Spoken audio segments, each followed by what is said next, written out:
Siamo con il sindaco di Cattolica, Santo Borsellino. Allora, un momento importante, la giornata di ieri, al via i lavori del ripascimento della fascia costiera. Sindaco.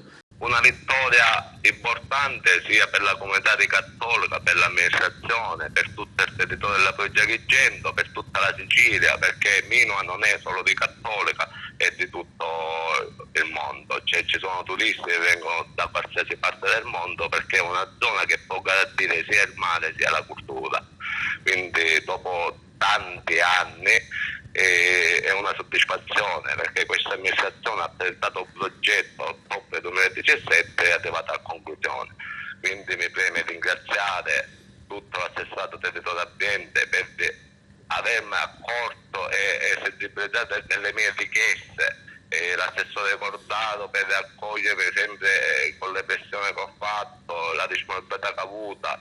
Ormai siamo a conclusione, siamo in procinto di mettere la prima pietra e risolvere un problema che da più di 20 anni esisteva. Sindaco, i lavori quanto dureranno approssimativamente?